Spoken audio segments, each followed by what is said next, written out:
Quand on regarde le livre qui est de Alousi, Alousi il est très connu chez les Bakri, qui est celui qui a écrit le livre Al-Kitab, le Ruh al-Ma'ani.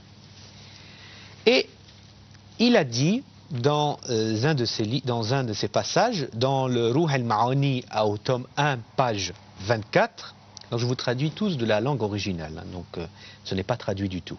Il faut que vous allez, Inch'Allah, le trouver. Il dit, nos traditions, dans les livres de la Sunna, il y a un chapitre, Bab al-Tahrif, du chapitre de la falsification, qui est nombreux.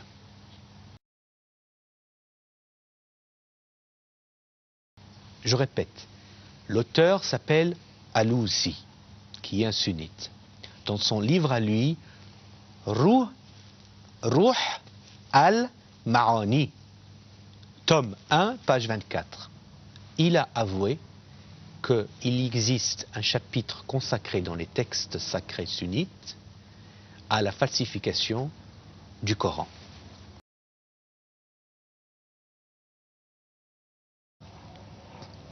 Dans Sahih al-Kadhb al-Bukhari, donc au tome 8, page 26, à la section 69-18, dans le chapitre de Muharribain, Bab al-Rajm al-Habali.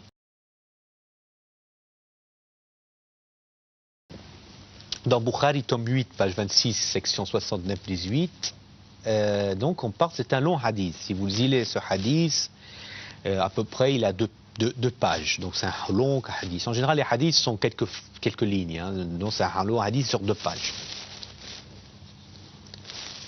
Il est dit que Omar, je vous donne juste le résumé de ce hadith parce qu'il est trop long, mais Inch'Allah vous allez le voir.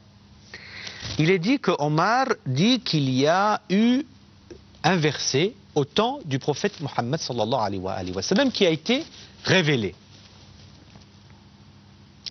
Mais maintenant, il n'existe plus. Le verset a disparu.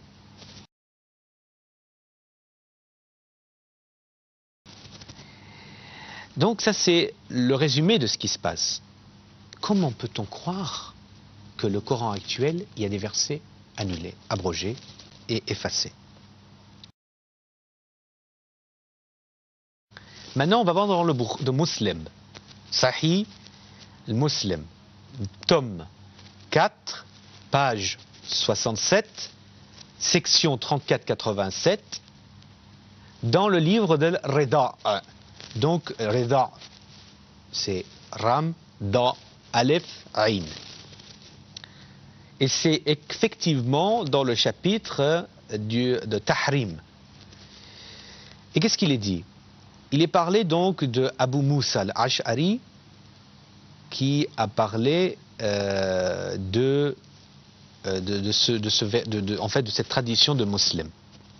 Il dit que un surah, donc un chapitre,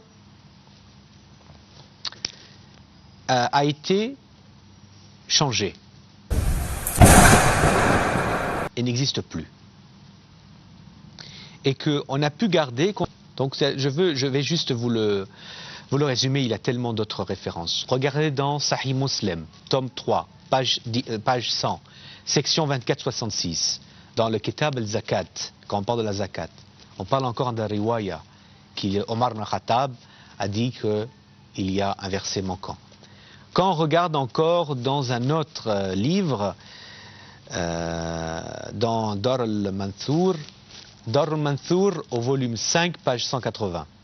Il parle qu'en fait, 286 versets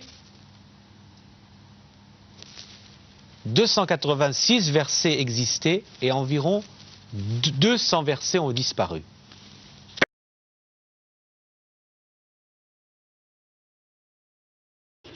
Voilà, donc c'est toujours à propos du hadith de Sahih al-Bukhari, Rajm al-Hubla. c'est un hadith très intéressant parce Ouais. qu'il y a le Omar qui reconnaît que la bay'a a été une falsa wa aqana Allahu sharraha. Donc il reconnaît que la bay'a de Abu Bakr était une erreur et que Dieu nous a évité une catastrophe. Donc c'est un hadith très intéressant pour les bétris. Il faudrait qu'ils jettent un coup d'œil là sur ce hadith. D'un côté, il y a il reconnaît que la bay'a de Abu Bakr c'était une erreur et que Dieu nous a aura évité une catastrophe. Donc dans Dar al-Mansour, volume 5, page 180, il est dit également qu'il y a une grosse partie d'un verset, d'un chapitre qui a été disparu. Donc on regarde en fait, nous avons des preuves dans les hadiths de Bakri qui disent qu'il y a des versets qui ont disparu.